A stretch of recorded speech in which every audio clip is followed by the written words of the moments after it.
Welcome to Unapologetically Sensitive, where you can learn, relate, laugh, and maybe even live a bolder, brighter life.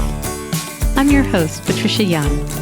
This is a weekly podcast where we explore the strengths we have because of our sensitivity and some of the challenges it poses as well. The information in this podcast is not a substitute for help from a licensed mental health professional. Hey there. To the creatives, healers, sensitives, and deep thinkers, how the heck are you? I think by the time you are hearing this, we're still going to be the end of January. Not quite February 2024 yet. How are you doing? How's the new year going? I want to talk to you today about a couple of things that I think following the holidays, maybe by now things are back on track for you. But what do we do when we've been in a routine, we've been in a groove, things are going really well, and now we're not? And it's like, we're here, we used to be there, and how do we get from here to there? And I think the expectation of returning to there is often unrealistic. And how do we make those incremental steps? Because that's where I'm at right now. I'm really struggling with that.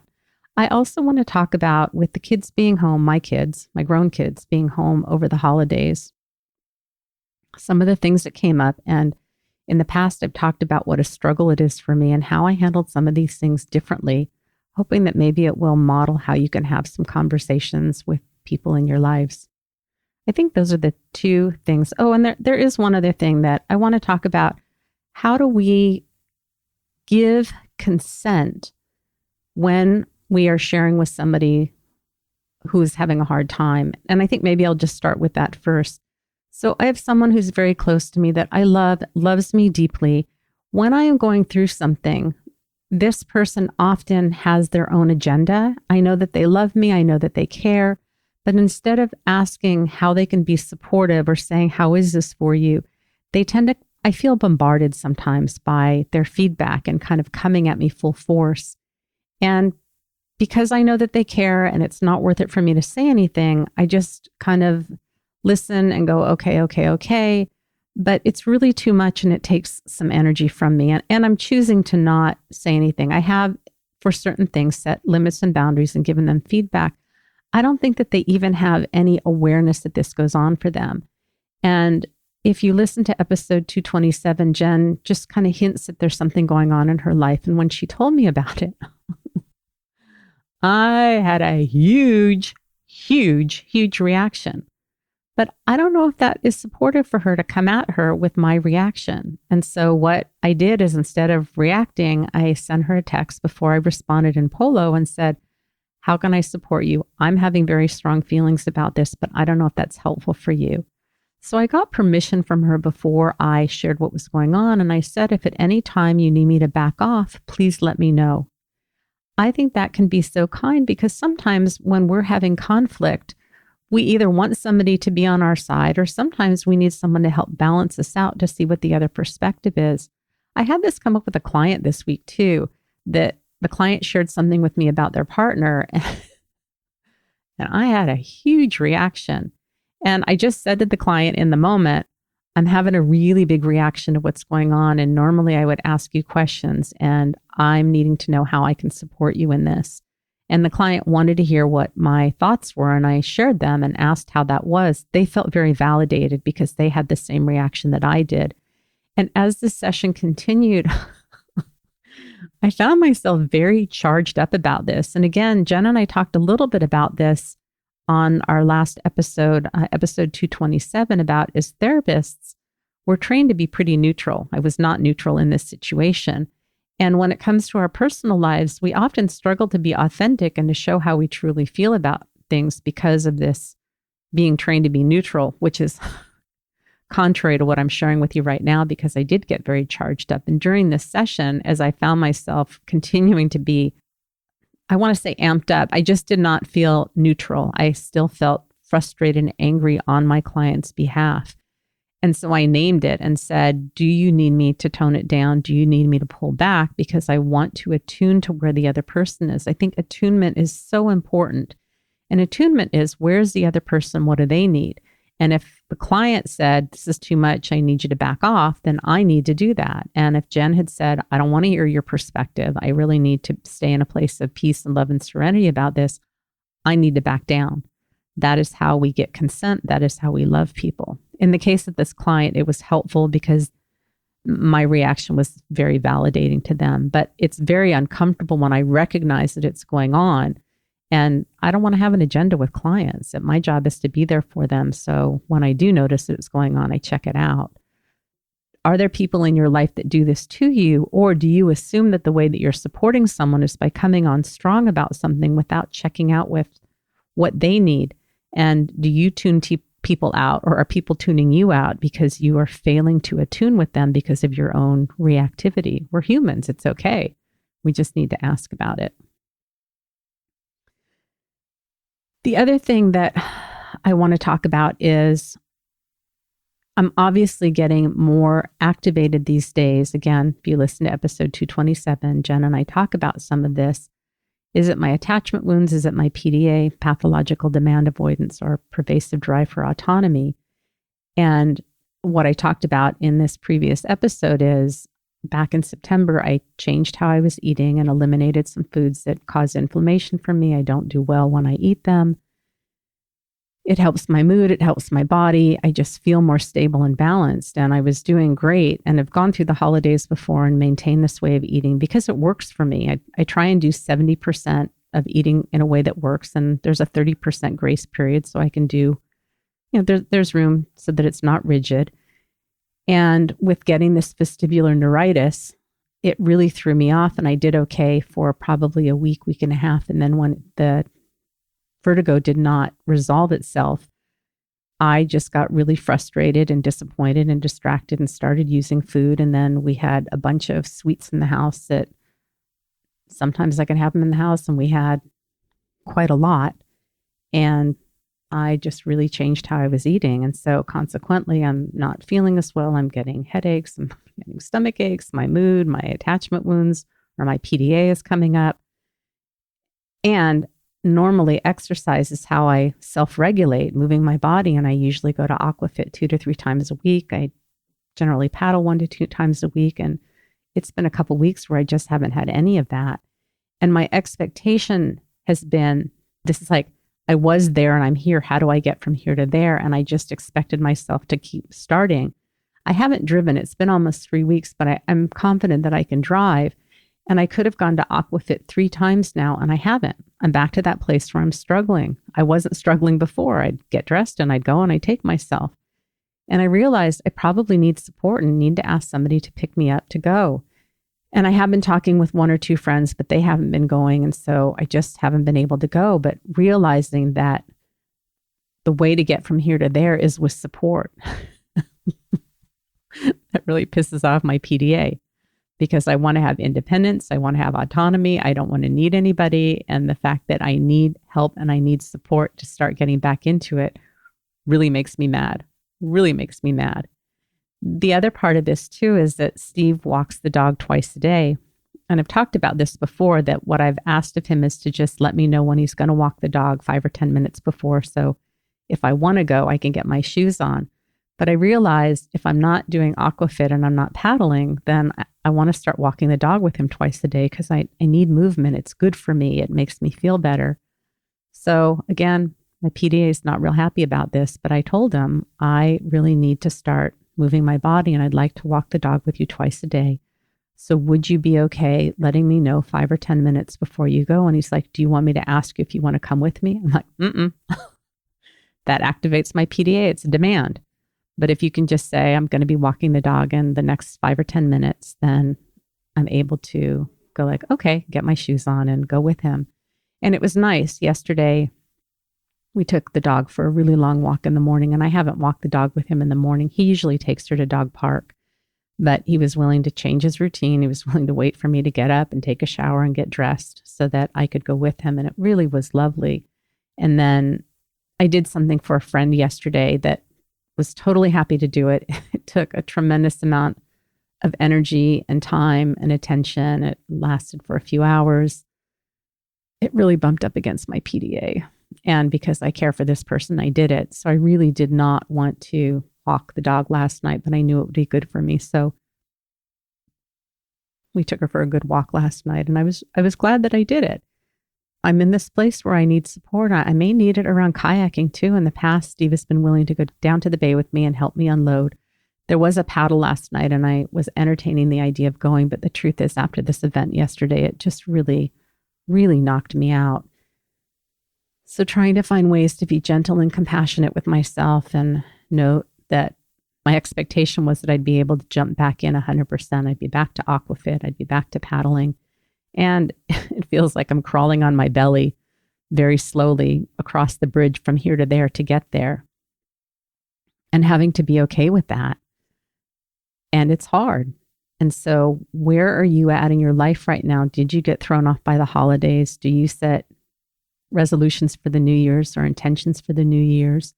Are you beating up on yourself? Are you expecting yourself to accomplish and do things that you haven't done before, but you think that you should if you just set them as a goal or intention? And how can you be kind and gentle with yourself and notice what you are doing?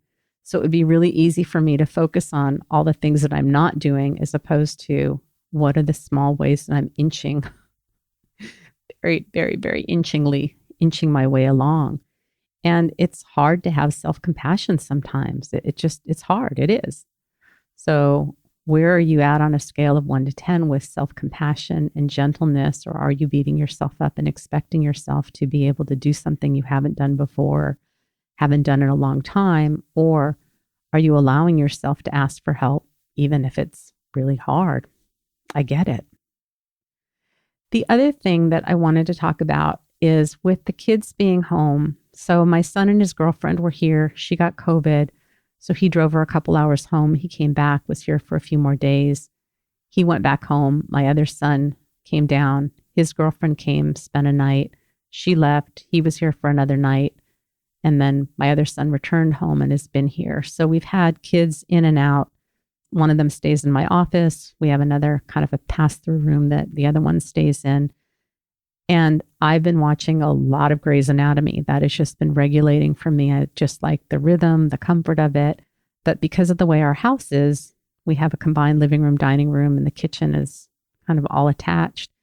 That if I'm out there, that monopolizes everything. And the one son brought his PS5 down and he left it here for the other one to play with because the other one has one at home and they live together. So they want time to play on the PS5, or they want to watch shows with my husband that I'm not interested, or they want to watch a movie all together that we're all interested in. And I'm really having a hard time kind of getting into my routine, being regulated, having our routines disrupted. I do really appreciate when my husband and my son, if they go and golf or they go out, that gives me time alone here to recharge. I watch my Grey's Anatomy. I kind of fill up on it so that when people are in the living room in our home, that I have more room for that. And if you don't understand this, and if this sounds like I'm being selfish and self-centered, that's okay. But right now, things are very out of balance for me, and having people, I love my kids. I want them to come home. I want them to feel like they're welcome here because they are. And right now is just a much harder time for me. And I don't have the ability these days like I used to, where I'd leave for half a day because I'd go paddle 10 miles and then I'd come home and I'd take care of my kayak and I'd rest and relax because I was filled up. I'm not leaving to go to aquafit and to spend time with my friends. So things are just very out of balance. And it's been really nice because I've been able to say in the evenings, like, I'm going to be done at this time, or do you mind if I watch my show, or to create room for them. But one of the things that both of my kids do is when we're in the living room and I'm watching TV, they have a habit of getting on their phone and watching videos, TikTok or YouTube, but they're not using their AirPods. And what happens is my brain has to work overtime trying to filter out the sound from their phones to focus on what I'm watching. And I use TV as a way to regulate. It's calming, it's soothing. I kind of go to, my husband will say, "You're going to go to Grace Sloan Hospital tonight?" Because I just want to escape into another world where my brain can kind of relax for a little bit. And having to consciously tune out this information, this sound coming in, is really taxing on my nervous system. And it defeats the whole purpose of relaxing and watching TV. And I don't want to be the one that's always having to ask for accommodations. That's really hard for me. I did ask both of them at different times. And then I remembered that one of my sons has a very, very acute sense of smell. And in the past, when I've eaten salad that has balsamic vinegar and oil on it, it's really hard on his olfactory system. And he will often ask me, as soon as you're done with that, can you put that in the kitchen? It's painful for him because it has such a strong smell. He often has a hard time with the sound of people chewing, swallowing, breathing, because I think he's got some misophonia. He's just very sensitive to sound. So what I did was I talked to him about how difficult that is for you when I really had only remembered the thing about the smell with the salad. So talked to him about, do you know how difficult that is for you and how much you want me to move my bowl when I'm done? So that's how it is for me when you are on your phone when I'm watching TV. And I said, what happens is I feel like, mom's the picky one and mom always needs something. And that makes me feel really bad about myself. But the reality is we don't talk about everybody's needs and we accommodate everybody else. But I feel like I'm the one that's always asking for accommodations. But that's just because we don't talk about what everybody else needs because we're all neurodivergent. We all have ADHD. One of my kids is autistic. I'm autistic. So it shows up. And how can we create more of an affirming household where we acknowledge that we all have different needs and to have allowances for that? But it's hard. I really have this narrative of being the one that's always needing something and really wanting to change that. The other thing that came up for me when I'm trying to think of who was here at the time, but I was talking to my husband and one of my sons was around, because I wasn't going out and doing things. My husband and son and girlfriend or sons will go out for hours at a time. And in general, that doesn't really work for me. I'm good for an hour or two to do something that's interesting to me, but all day outings, unless it's something that is really directed at what my interest is just challenging for me. I feel afraid of being judged by that, but judge away. It's what the reality is. And having this vestibular neuritis, the vertigo and just not having the endurance to go out and do things, I'm really mindful about how much I can do. And the truth is, if I spend time out with them and then we come home and we're all together and I'm not getting enough alone time and enough time to go to Grace Sloan Hospital to watch Grey's Anatomy, I become really dysregulated. My choice has been to stay home and use that alone time to use Marco Polo, to putts, to go to Grace Sloan Memorial, so that when they come home, I have more room to be around them, to do activities that I normally wouldn't be doing. But I was having this really hurtful, negative self-narrative about, they just think that I'm a loser and I never leave the house and I'm no fun and dad's the fun one and mom is just a hermit. And so I was telling my husband about it. My son was there and I was tearful. And my son said, no, not at all. We don't think of you that way. And later that night when my husband and I were walking the dogs, we were talking about it, and he's like, we don't even talk about it when we're out. So I'm having this narrative about how I feel like I fall short and how I should be. And it's not even on anybody else's radar. And how often do we do this to ourselves? I'm grateful that I have the awareness and I'm willing to name it. And then it was interesting too, because when my other son's girlfriend was here, she was here overnight and we were both kind of quiet. We didn't engage a lot. She spent some time with I think they all went out and she spent some time with my son. And when she was getting ready to leave, I said, I know I haven't been super social and I hope that's been okay. And she had said the same thing. She got here after doing this huge family gathering where there were, 30 people at their house. And then she came down here and she's neurodivergent. So I know she needs downtime.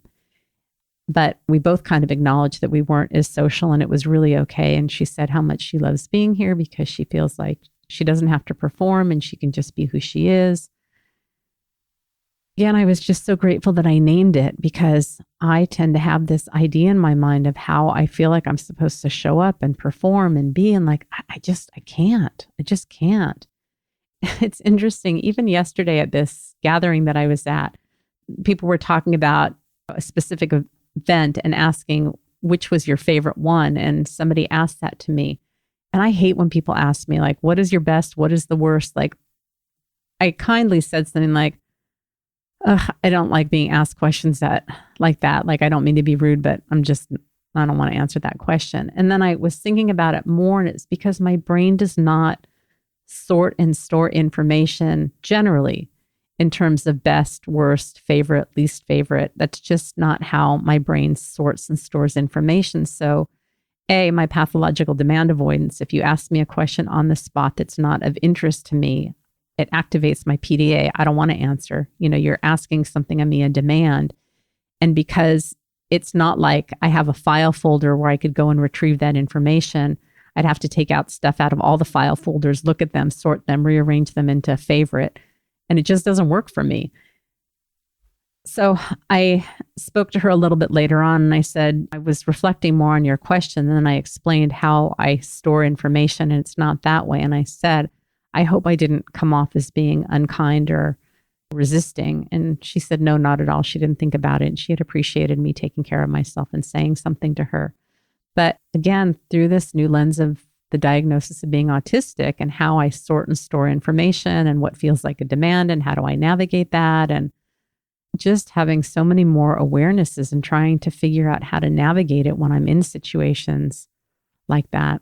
So are there ways that you need to accommodate yourself and you're not? And I know the holidays at this point are over, but were you asked questions? Were there demands made on you that made you feel resistant, that you didn't want to do, but you weren't able to honor yourself? And in retrospect, if anything's sticking in your mind, are there ways that you could do it differently next time? Or if you're not even in that place, what would you have liked to have said or done, even if you never do it?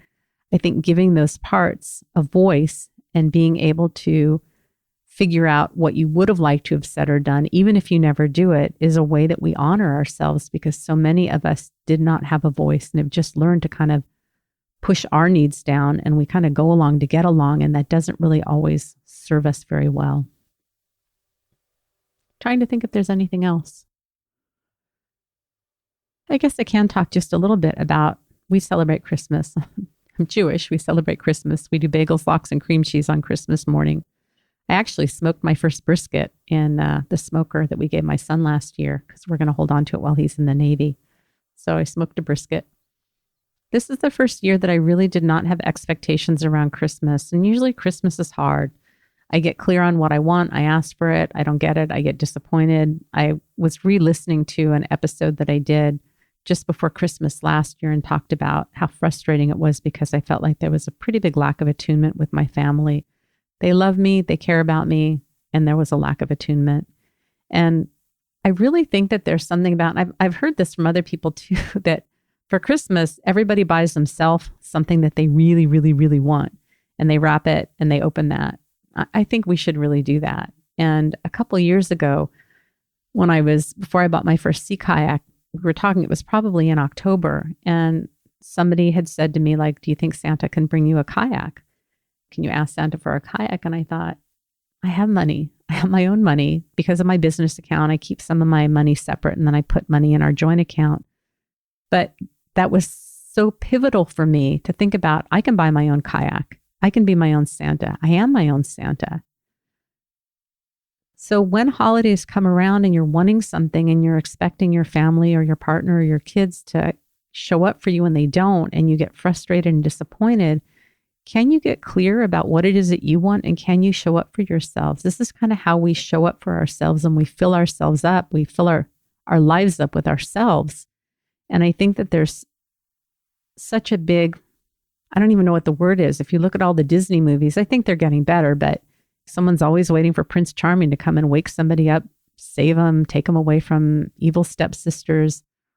Why can't we be that for ourselves? And if you find yourself getting frustrated and disappointed at people not attuning to you, what is preventing you from showing up and being that person for yourself and really treating yourself with that love and kindness?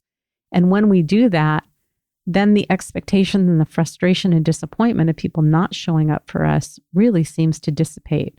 Does this mean every Christmas is going to be this way and I won't get activated? Probably not. But it was really nice this year to not have these expectations. And I did buy some stuff for myself that I really wanted. And for some reason, my husband just was really into the Grinch this year. So I bought a whole bathroom set that has the Grinch on it. And he went out to a holiday thing and found the most perfect sets of earrings for me that had Grinch on them and gave them to me before Christmas. And my kids gave me a lot of stuff for the smoker, which I love. I mean, the smoking barbecue mama. But I really had lowered my expectations and it was really nice. I still found the holidays very overstimulating. I love having my kids here. It was challenging. I also had this vestibular neuritis. I'm not driving. I'm not exercising. I was struggling with food. It was a lot. It was a lot. I feel like I'm on my belly crawling across what feels like the longest bridge back to where I used to be. And I've been staying connected and talking to people and sharing about what's going on. And I know I'm not the only one. So how can you show up and be here for yourself? If any of this resonates for you and you're wanting some support, if you're autistic, if you're ADHD, if you've got PDA, if you've got RSD, if you're neurodivergent, if you're HSP, you struggle with any of the things that I've talked about and you want some support, I would love to help you learn how to thrive. I have a couple spots open in my practice right now. You can reach out to me at unapologeticallysensitive.com. I've got a form that you can complete there and we can do a free 20-minute consult to see if we're a good fit. Pretty much the same way in working with folks as I am on the podcast. I do coaching so I can work with anybody anywhere in the world as long as the time frame works out for us. Remember, sensitivity is nothing to apologize for. It's how your brain is wired. You have a right to be disappointed, to be hurt, to want things to be a different way. You have a right to feel joy and happiness, contentment, fulfillment. Any and all of your feelings are okay, whatever's going on. If you need more movement, if you need less movement, if you need to pull it together a little bit more, if you need to have more self-compassion, if you need to be more assertive, if you need to learn to be more patient. However your brain is wired and whatever is going on for you is really okay. How can we bring in more self-compassion if you need more support and it pisses you off that you need support? I feel you. I feel you very deeply. You're needing more meaning, more fulfillment, more connection, more time alone, less demands. Whatever is going on, it's all okay. You're okay. I think that's it. Have a blessed day.